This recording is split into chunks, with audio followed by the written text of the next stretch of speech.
రాజకీయాల్లోకి రావటం వైఎస్ఆర్ పార్టీలోకి కానీ వెళ్తే సర్వనాశనం. లాక్కోవటం, దోచుకోవటం ఎలాగ నేర్చుకోవాలంటే వైసీపీ పార్టీకి వెళ్ళాలి. ఆ పార్టీ నుంచి వచ్చాను కాబట్టి విశ్వరూప్ గారి ఇంట్లో మీరు 4వ కొడుకుగా ఉన్నారు అని మొన్న విశ్వరూప్ గారు అబ్బాయి అంటం జరిగింది నా ఇంటర్వ్యూలో. నమ్మకంగా పనిచేశాను. దుప్పడేసి కొట్టేవారు. అంటే దుప్పటి తీసేటప్పటికి అందరూ భుజాల మీద చేసేవారు కొట్టిన వాళ్ళందరూ.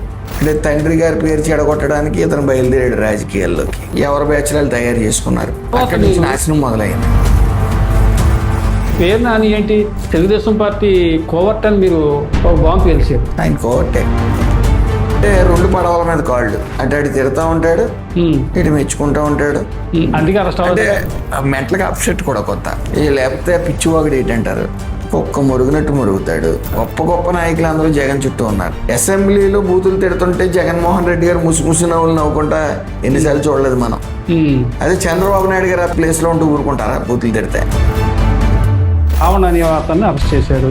రేపు పొద్దున్న ఈ ఇంపాక్ట్ చంద్రబాబు నాయుడు గారి మీద పడుతుందని మనం అనుకోవచ్చా? దుష్టులు, దుర్మార్గులు, నోటుదోలు ఉన్న వాళ్ళని తీసుకుని లోపడేస్తున్నారు. తప్పే ఉంది.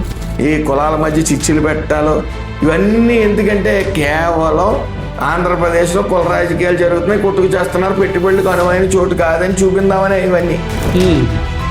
ఇతను గొప్పవాడు, ఫ్యాక్షనిస్ట్ అవుతాడని చెప్పి వాళ్ళ తాతయ్య గారు గన్న నెట్టారు, వెనకాల గన్న తగిలించారు.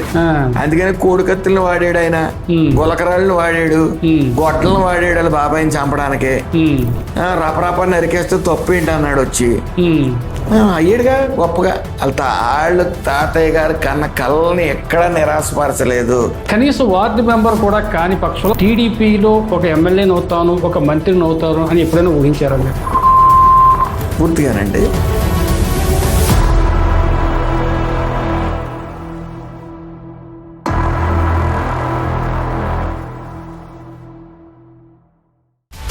హలో, తెలుగు రాజ్యం ఛానల్ చూస్తున్నారా?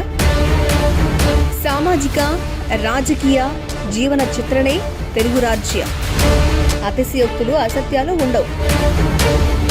రాజకీయ కోణం కాదు, ప్రజా కోణమే కొలబద్ద.